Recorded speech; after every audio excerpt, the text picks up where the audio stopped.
S'il vous plaît, ne venez pas m'attaquer dans les commentaires parce que j'ai apprécié le film. Voilà, vous serez gentil. Je compte sur vous. Nous allons parler de Une bataille après l'autre de Paul Thomas Anderson. Voilà, après.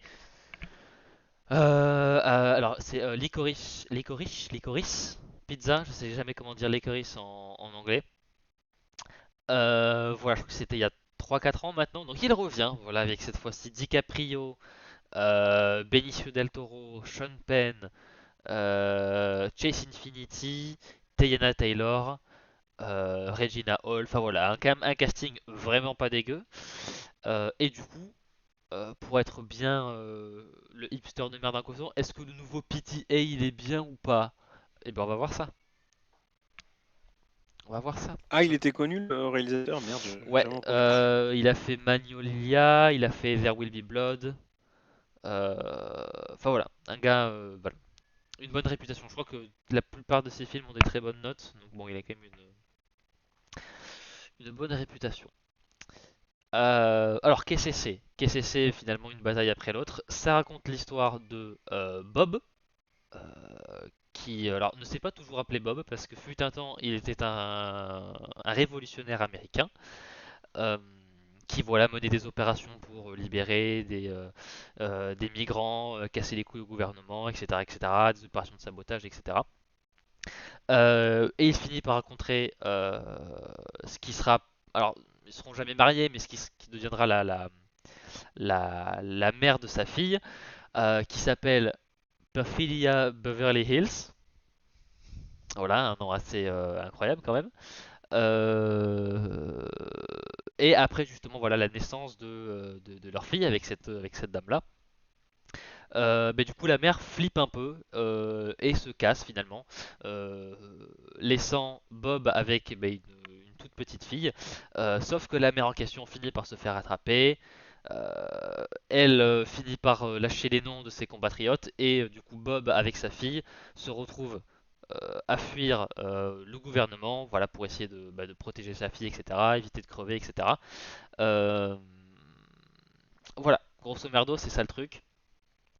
Ils sont en cavale, qu'en gros ils ont une nouvelle identité, c'est pour ça qu'ils s'appellent Bob euh, et non pas Pat, hein, Patrick je pense. Euh, et un jour, voilà, évidemment, le gouvernement finit par les retrouver, sa fille se fait enlever et Bob se met en quête de chercher sa fille euh, pour la retrouver hein, finalement, voilà, des mains du toujours le même colonel, hein, c'est toujours le même colonel qui vient casser les couilles à 16 ans, ah ouais, à 16 ans d'intervalle. Vu que voilà, l'intro du film se passe en flashback, 16 ans passent, voilà, la gamine est devenue adolescente, etc. etc. En gros, c'est une course poursuite. Un mélange entre course poursuite et enquête. Hein. Euh, Donc, qu'est-ce que j'en ai pensé? Moi, j'ai bien aimé. J'ai vu un petit peu tout et son contraire. J'ai vu des gens dire que c'était excellent. Euh, j'ai j'ai vu des gens dire que c'était vraiment pas bien du tout. J'ai vu des gens rager parce que c'est woke tralala pas comme moi. Ça c'est des gens qui n'ont pas formé d'opinion construite donc on s'en fout. Euh, euh, Ça, c'est le réflexe de toute une communauté quand même, dès lors qu'un film marche un peu et sort, hein. C'est woke. voilà mais Des fois, il évidemment n'y a même pas de réflexion, hein. oui bah C'est genre, t'as un blague dans le film, voilà, c'est woke. voilà là typiquement ça tape sur l'extrême droite américaine. Un petit peu sur l'armée, évidemment, la répression de l'État, etc. On a des personnages qui sont métis, on a des personnages qui sont noirs, évidemment. Ça cause toutes les cases du bingo, donc forcément ça va énerver certaines personnes. Euh, Après, si vous n'avez pas aimé le film parce qu'il est trop long, ou pas assez rythmé, ou vous n'avez pas aimé l'histoire, ou ça, comme d'habitude, les goûts et les couleurs. Oh, attention, je peux même comprendre qu'on puisse ne pas apprécier un film parce qu'il est woke, hein, attention, parce que des fois, c'est vraiment exagéré. Mais Oui, encore mais c'est faut-il que plus le une film question le soit vraiment, d'exécution quoi. dans ce cas-là, Et et pas une voilà, question exactement, de vraiment de. exactement, exactement. Euh, donc voilà, on a le personnage de Bob qui euh, à la fois a un côté assez héroïque, hein, parce que c'est quand même quelqu'un qui se battait pour voilà, changer le monde, changer son pays, essayer d'aider les plus démunis, etc., etc. Euh, mais il a aussi un petit peu un côté loser, et quand on le voit, voilà, en tant que père de famille, il est tout le temps stone, il est habillé n'importe comment durant tout le film, et c'est quelque chose d'assez constant dans le film. On a des figures un petit peu de révolutionnaires qui veulent changer les choses, qui veulent faire des grandes choses, et qui à la fois sont mis dans des contextes, dans des formes en fait, euh, très inhabituelles, très mondaines, très pas ridicules, mais très banales finalement. Et voilà, alors je sais pas si tu peux revenir à la slide d'avant vraiment pour voir le look de DiCaprio, qui autant dans le passé, voilà, il a les cheveux longs attachés, voilà, on voit les fusées derrière lui, c'est durant le flashback d'intro, où là, voilà, il est imberbe, il a les cheveux longs, attachés, etc. Il balance des fusées, enfin voilà. Et 16 ans après, il a une moustache un peu dégueu, ses cheveux sont un peu n'importe comment. Du fait qu'ils sont un peu pris de court par l'armée, et bien en fait, il passe tout le film en espèce de robe de chambre à carreaux, en pyjama. Enfin voilà, donc le film passe constamment à mettre tout le temps en contraste à la fois des choses qui sont ouais, une gravité, des conséquences assez importantes, des choses voilà, c'est dur, avec dans la forme des choses, des quelque chose de très ridicule du quotidien. Enfin voilà, donc j'aime bien ces décalages un petit peu assez loufoques. Voilà, où c'est vraiment des gens du qu'on pourrait croiser dans la rue, n'importe qui. Voilà. Et puis bon, il y a toute la relation père-fille où on voit le film montre clairement que le personnage de DiCaprio, sa fille compte clairement pour lui, bien plus que sa mère. Enfin voilà, la mère un peu flippée lors de la naissance, elle voulait continuer le combat. Là où vraiment DiCaprio, sa priorité c'était sa fille, et en fait voilà tout le film en découle. Et en fait toute la merde qu'il traverse pour retrouver sa fille, il y a très vite un côté attachant, évidemment, voilà les récits de parenté. Même pour le coup, moi, je ne suis pas parent moi-même, mais j'imagine que pour tous ceux qui ont des enfants, je pense qu'on pourrait très facilement se placer, se mettre à la place de DiCaprio sans problème. Voilà. Donc, alors en cosplay, DiCaprio, c'est celui qui sort avec des femmes de 10 ans, je crois. Oui, alors je peux récemment, m'imaginer être à sa place, je pense. non, je parle du personnage, pas de l'acteur. Récemment, il est quand même sorti avec quelqu'un qui avait Ah, 26 ou pardon. 27 ans. Et attention. Oh! Oh là Euh, là là là là là. Oh là, c'est presque une MILF là. Qu'est-ce qui lui est oui, arrivé? je sais pas ce qui lui arrive. Non mais voilà, le personnage qui est quand même à la fois un côté un peu pathétique, mais pas dans le mauvais sens, parce que bah voilà, ça se voit qu'il a été un petit peu battu par la vie en fait finalement. Mais il trouve quand même l'énergie d'aller chercher sa fille. Enfin voilà, voilà. Et puis il est pas toujours très adroit. Il essaie à plusieurs reprises d'essayer d'avoir des informations auprès de ses anciens camarades de lutte pour avoir un point de rencontre.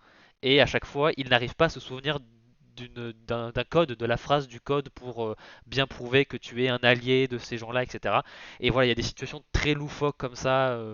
Voilà, il y a une séquence, voilà, plusieurs séquences au téléphone où il arrête pas de s'énerver avec le gars au téléphone parce qu'il sait pas le putain de code, et il essaie toujours de lui répéter en mode mais non, mais je suis ce gars-là, je connais telle personne, mais tant qu'il donne pas le code, il pourra pas accéder à l'information. Et enfin voilà, c'est plein de situations burlesques comme ça, un peu parsemées autour d'un film qui pourtant raconte des choses assez effroyables. Voilà, on y reviendra quand on parlera du personnage de Sean Penn, mais tendu. On peut passer d'ailleurs du coup maintenant à la slide d'après pour parler de la fille Willa Ferguson, jouée par Chase Infinity. Alors j'ai regardé sur le Wikipédia, pas anglais, donc je suis pas sûr à 100% de l'info, mais sur la page française du Wikipédia de cette actrice-là, c'est son deuxième rôle. Voilà, donc pas mal. Elle a dû faire des choses avant, mais en termes de gros rôles, vraiment dans des grosses. Voilà, elle a joué un rôle principal dans une série Warner ou HBO. Et ça, donc voilà, tourné dans un Paul Thomas Anderson aux côtés de Sean Penn, de DiCaprio, ça va, c'est pas trop mal. Et j'ai aussi vu par la même occasion quelque chose qui a envie, moi ça me donne envie de sauter de mon balcon. Elle a à peine quelques mois de plus que moi, donc j'ai juste envie de crever. Voilà, voir des gens faire des choses de leur vie au même âge que moi, merde, ça me plaît pas, ça m'angoisse. Qu'est-ce que tu Attends, mais est-ce que tu as vu On a une émission suivie par des millions de gens, mais t'es Oui, trop sévère, c'est vrai que quoi. j'ai accompli ça dans ma vie, c'est vrai. C'est vrai. Euh, Plus sérieusement. Le personnage est cool parce que ça se voit qu'elle a quand même été alors, entraînée, qu'elle a été élevée par quelqu'un qui est très parano. Donc en fait, elle se laisse pas faire, elle essaie de s'échapper. Enfin voilà, elle a du répondant. Elle est plutôt maligne, elle a les bons réflexes, elle évite un petit peu. Enfin, l'écriture fait aussi qu'elle évite un peu les pièges de pourquoi je devrais te croire, etc. Non, le film met en place des choses qui fait que si certaines personnes ont certains objets, tu leur fais confiance absolument, peu importe qui ils sont si tu les connais pas. Et pour le coup, elle suit ses conseils. Donc voilà, c'est un personnage qui, ça se voit qu'elle est assez maligne, qu'elle réfléchit, qu'elle a voilà. Donc c'est bien d'éviter les rôles d'enfants un peu stupides ou sans défense au cinéma ou enfin dans la fiction de manière générale. Donc voilà, personnage plutôt cool.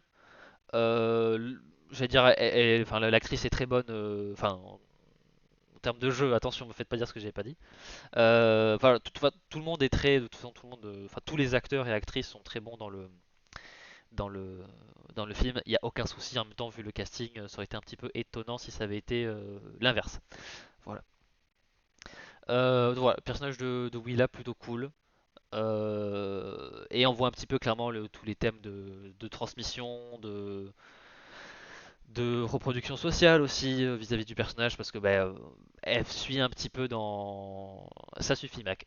Après non mais l'actrice est très jolie mais je ne disais pas qu'elle était bonne en mode je ne suis pas aussi crasse que ça. Euh, non voilà. Voilà, il y a toutes les questions de transmission, de reproduction sociale, voilà, c'est clairement la fille de son père hein. Alors pas forcément en termes de comportement mais en termes de ouais de vision du monde, voilà, de devoir lutter contre l'injustice, etc., etc. Donc voilà. La deuxième moitié de la thématique voilà de parenté, ben, il y a le parent mais aussi l'enfant et je trouve que dans les deux cas c'est établir des portraits qui sont pas archétypaux, je sais pas si c'est un mot français mais voilà c'est on n'a pas le parent qui connaît tout sur tout et qui va inculquer, non il y a vraiment un échange et chacun a besoin de l'autre, enfin voilà c'est une relation que je trouve assez et c'est pas une relation père-fille on va dire assez classique où il y a vraiment un côté très autoritaire où lui est genre méga protecteur, on évite ces clichés, il y a une sorte de relation de confiance entre les deux. Enfin voilà, voilà, quelque chose qui fait assez vrai en fait finalement. C'est pas forcément quelque chose de transcendant, mais c'est quelque chose qui fait assez vrai et qui permet du coup d'ancrer le récit dans quelque chose une réalité qui fait que c'est encore plus effrayant parce que ce que dépeint le film est assez dur, voilà, quand même. Et alors pour le coup, c'est vrai que je vois la discussion de la longueur du film sur le chat. Oui, le film est long, mais j'ai trouvé qu'il était plutôt bien rythmé. Je n'ai regardé ma montre qu'une seule fois, en presque 3 heures de film, ce que je trouvais pas mal, et on était déjà à 2 heures, 2 heures et quart, 2h20 de film, donc en vrai, je sais pas, moi j'ai pas ressenti la longueur du film, pour le coup. Euh, un autre personnage qui, pour le coup, je trouve illustre le mieux le côté vraiment du mélange entre les actions héroïques du quotidien dans des situations à la fois très vraies, mais qui sont aussi, bah, du coup, assez burlesques. Avec le personnage de Benicio del Toro qui joue un sensei d'arts martiaux, qui est le sensei du coup de Willa, hein, la fille de DiCaprio, euh, qui en apparence voilà s'habille un peu comme un plouc, enfin comme un plouc. Ça fait un peu bâtard de dire ça, mais qui s'habille, voilà, il est en jogging avec des lunettes, avec Ouais, le... on salue tous ceux qui sont en jogging et qui nous regardent. Alors, je dis Merci ça, Martin. mais voilà, je suis en jogging actuellement, hein, donc voilà, voilà, je m'exclus pas de ce genre de choses. Non, mais voilà, je dis, voilà, survêt Puma, des lunettes en demi-lune avec l'espèce enfin, les tresses là pour, enfin, il y a un côté très Bon, un peu c'est vrai que les papy. lacets, ça fait vraiment, ça fait ma grand-mère d'Espagne, quoi. Oh là là. Exactement, il y a un côté C'est très vrai que, ouais. ridicule, voilà le vieux un petit peu has-been, voilà sensei de dojo d'une petite ville de Washington l'État, pas la ville. Euh, donc voilà, mais on se rend compte au fur et à mesure du film que ben, en fait c'est quelqu'un sur qui on peut avoir confiance, qui peut avoir accès à une arme à feu, qui à la fois lorsque des émeutes commencent à éclater en ville où il y a DiCaprio et Del Toro, c'est quelqu'un qui peut activer un réseau. Voilà, le réseau de communauté, on dit clairement dans le film que c'est une ville où il y a beaucoup de réfugiés, de migrants, Et en fait, il fait appel un petit peu à tous ces gens, des membres de sa famille, mais pas que, sa famille éloignée, des gens qu'il a aidés. Et du coup, en fait, il active plein de. Ça peut être des jeunes dans la rue qui font du skateboard. Et du coup, il se sert d'eux pour en fait faire naviguer un petit peu les migrants qui sont là de manière illégale, etc. Et pouvoir éviter la police. Enfin voilà. Donc en fait, c'est vraiment le croisement du gars en apparence qui a vraiment un look ouais, c'est voilà, c'est ta grand-mère d'Espagne, hein, comme tu dis. Je trouve que ça représente très bien la forme du truc. Mais c'est quelqu'un qui agit pour le bien autour de lui, qui fait face, ou en tout cas qui s'oppose à l'autorité quand c'est nécessaire, quand c'est juste de le faire. Euh, et même en termes de comportement, il a un côté très il est pas genre hyper sérieux quoi que ce soit, c'est pas parce qu'il est pris dans un système qui les ostracise, ce genre de choses, qu'il n'oublie pas d'être un peu loufoque, d'avoir des quelques touches d'humour, etc. À un moment, il arrive à secourir DiCaprio d'une situation un peu compliquée. DiCaprio monte dans sa voiture et genre il prend le temps de prendre un selfie avec le gars avant de repartir. Enfin c'est plein de petites touches comme ça où au moment il donne voilà un fusil de chasse à DiCaprio voilà dans l'étui qu'on voit sur l'image. Il lui donne le truc et en fait il finit par faire une sorte de je sais pas comment on appelle ça quand on s'incline avant un combat de karaté ou de judo. Enfin il fait ça avant de repartir donc c'est plein de touches comme ça où là aussi c'est un personnage qui fait très vrai parce qu'il a plein de petites touches de choses un peu insolites. Euh, mais voilà, mais en même temps il essaie de faire le bien, d'essayer d'aider les gens autour de lui et pas forcément que de sa communauté hein, parce que DiCaprio et sa fille c'est juste ben, en fait le père d'une élève à lui mais pourtant il va aider ce gars-là alors qu'il le connaît pas forcément enfin beaucoup ou spécialement. Donc voilà, un personnage que j'ai trouvé à la fois assez étrange mais à chaque fois qu'il est là, on se sent rassuré en fait finalement. Donc voilà, insolite mais bien. J'ai bien aimé. Et alors pour info, DiCaprio avait dit que les lunettes qu'il a choisies durant le tournage, voilà, les sortes de lunettes un petit peu connectées, c'était un peu pour faire référence à Boba Fett. Alors je pense que je savais que DiCaprio était un gros fan de Star Wars, mais voilà, je pensais pas que ça allait jusque là quoi. Euh, Fini les personnages sympas, on passe vraiment sur une grosse ordure, hein, un gros connard. Avec le colonel Stephen Hale Lockjaw, qui est un colonel de l'armée américaine, qui est l'antagoniste principal du film, voilà, joué par Sean Penn, qui a vraiment la tête d'un con, quoi. Globalement, la coiffure qu'ils lui ont donnée, euh, c'est assez représentatif. Enfin, voilà, ça fait très militaire, un peu coincé, etc. Même, Je sais pas si c'est parce que je suis fatigué, mais c'est fou, je le reconnais en bas sans problème et en haut je le reconnais pas. je pense que c'est l'éclairage, C'est vraiment bizarre. ouais, l'éclairage, la manière Peut-être, ouais, la focale, tout ça, mais ou c'est la bien réussi. fatigue, encore une fois, j'en sais rien, mais c'est vraiment. Peut-être la casquette aussi, hein, ça peut changer un petit peu la manière de percevoir un visage aussi. Peut-être. Oui, parce que c'est vrai qu'il manque quand même du coup les cheveux, mais aussi le front. Ouais, peut-être, peut-être. Ouais, il y a un Ah, et petit puis les côté pattes Lance basses Henriksen. aussi en haut. T'as raison, Matt. Voilà, un bonne ordure de première. L'antagoniste principal qui euh, un peu est responsable de l'arrestation de la mère de Willa en début de film, qui va s'occuper bah, de poursuivre du coup Willa elle-même plus tard, s'opposer à Bob, hein, le père, voilà, DiCaprio. Là aussi, il y a un côté très décontenançant de banalité en fait dans le film. Euh, Où par exemple, il y a certains moments où il est assez humain, ça se voit qu'il a certaines ambitions. Il essaie durant le film de rejoindre un groupe de personnes pas très gentilles, hein, pour dire ça comme ça. Et ça se voit vraiment que c'est quelque chose qu'il a envie d'avoir, presque même un peu limite comme un enfant, où c'est vraiment tout ce qu'il souhaiterait être en fait finalement. Donc voilà, il y a un côté très voilà, quand il a ses chances de rentrer dans ce club-là, il est vraiment un peu genre pas excité, mais en mode genre ah ouais putain, je vais y être et tout. On le voit assez ému, ce genre de choses. Mais à côté, il va voilà aller inciter des émeutes dans une ville pour atteindre ses objectifs.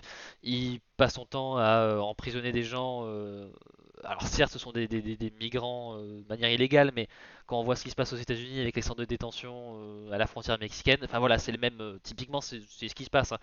Donc c'est ce genre de personnes qui supervisent ça, qui a qui a ouais, une sorte de fascination un petit peu bizarre, mélangée entre excitation et haine envers les personnes de couleur noire.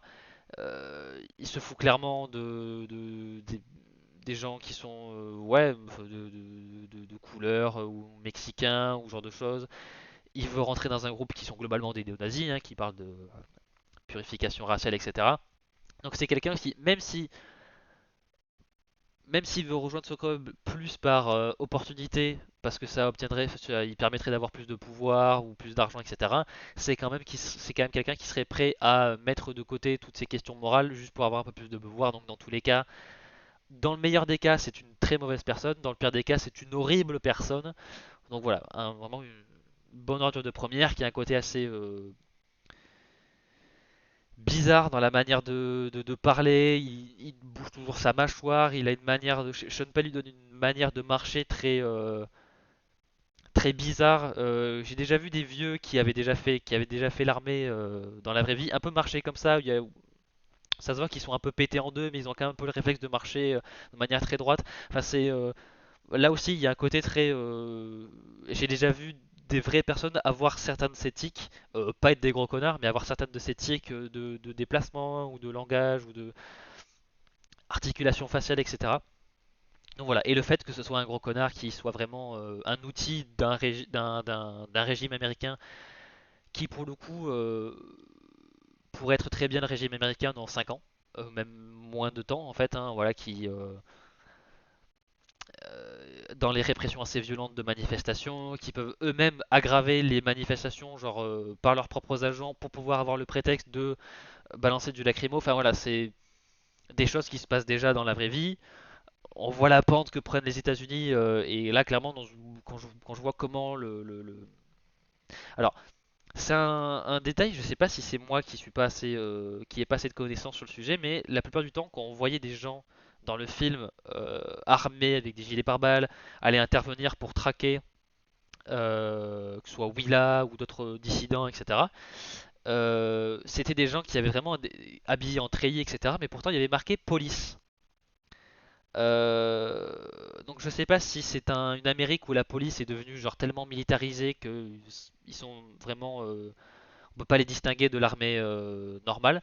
Enfin voilà, je sais pas si c'est un détail ou pas, mais en tout cas c'est vraiment, moi je l'ai perçu comme vraiment c'est la pente qu'a pris la police vraiment dans un virage, genre on s'arme de plus en plus, on fait de la répression de manifestations, etc. Et on s'arme de plus en plus, on s'équipe de plus en plus pour vraiment être dans la répression et non pas servir la population comme est censé faire la police en temps normal.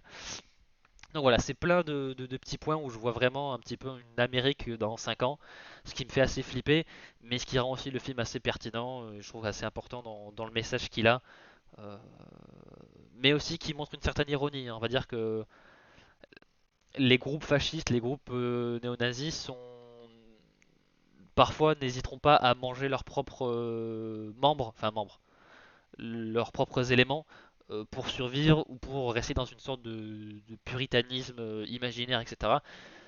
Donc voilà, c'est voilà, un portrait assez, je trouve, pertinent de la politique actuelle et du monde d'aujourd'hui, hein, finalement, dans Je l'envenimement connais pas des les relations. groupes néo-nazis, donc je sais pas si ça fonctionne comme ça. Par contre, c'est déjà un point qui est un peu développé dans American History X quand même. Hmm. C'est pas... Ouais. Ah, pour le coup,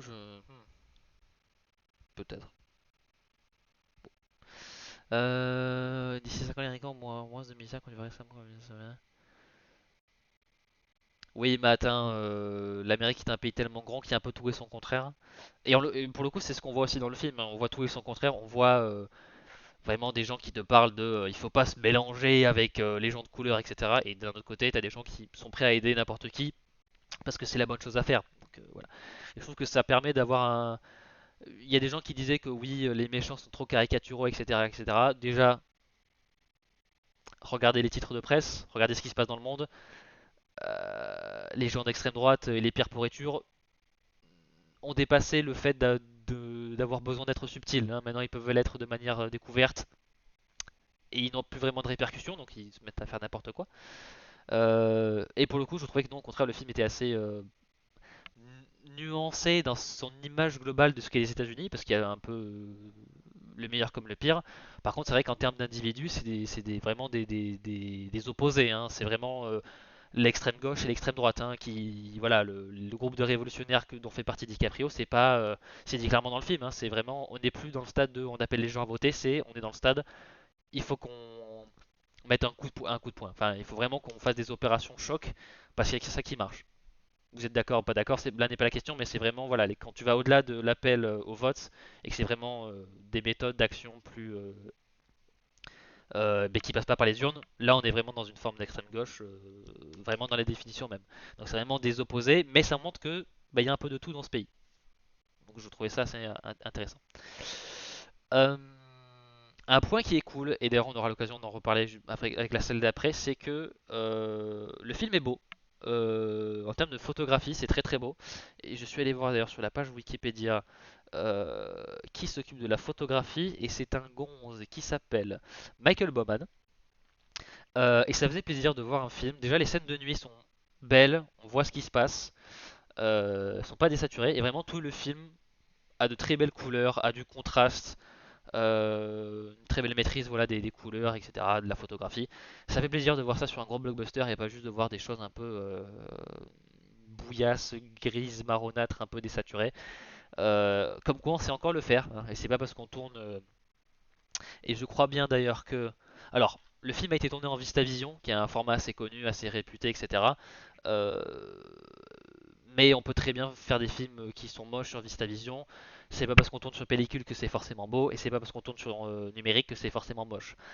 Là, pour le coup, le film est vraiment très très beau. Le youtubeur Patrick Tomasso, qui fait aussi, partage aussi ses vidéos sur Twitter, etc.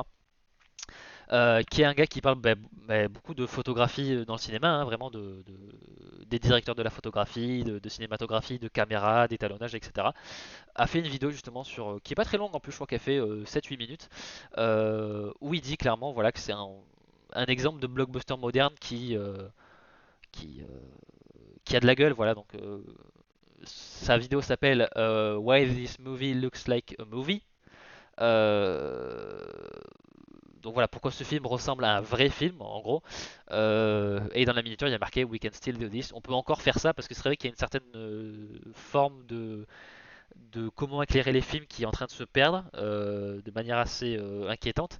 Et ça fait plaisir de voir des films à aussi gros budget qui pourtant conservent une esthétique intéressante, qui fait des choix, et qui est pas juste essayer d'être consensuel à outrance. Alors Matt, je suis d'accord que ce qu'a fait Henry Brahms est pas toujours ouf. Par contre, son travail sur The Suicide Squad, je peux pas dire que c'est moche parce que ce serait mentir. Donc je sais pas. Il y a des fois, il y a des choses qui se passent.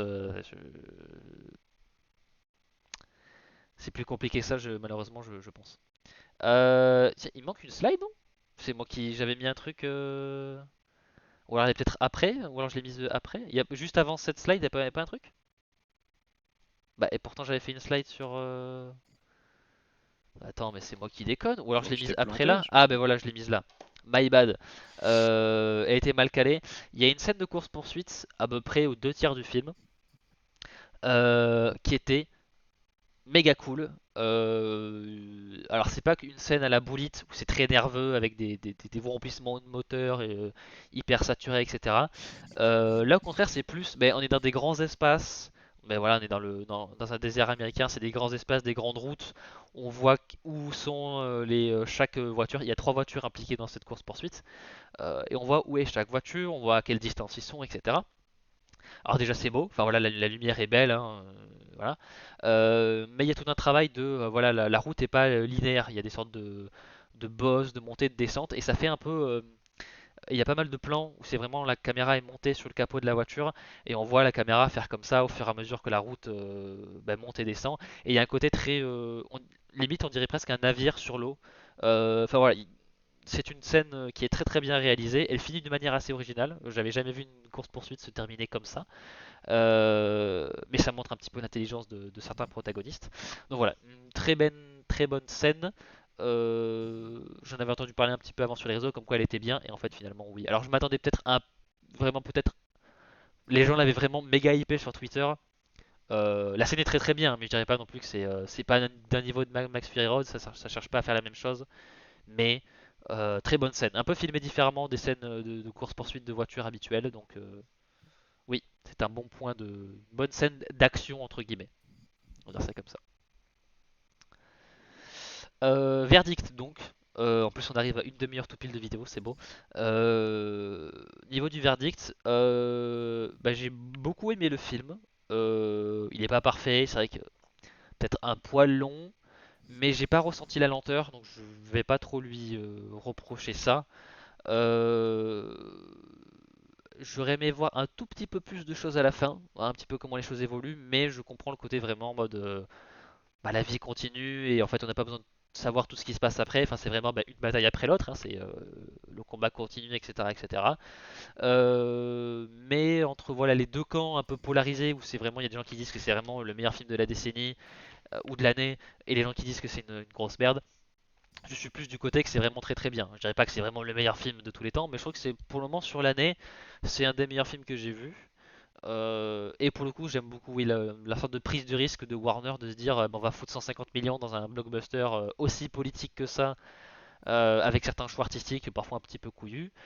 Il y a certains dénouements de personnages qui sont un petit peu anticlimatiques, mais je les trouve assez réalistes. En fait, c'est aussi comme ça que ça se passe dans la vraie vie. Donc pour moi, pour le coup, si vous aimez déjà Paul Thomas Anderson, on est dans le même registre. Si vous aimez DiCaprio, c'est une bonne performance de DiCaprio.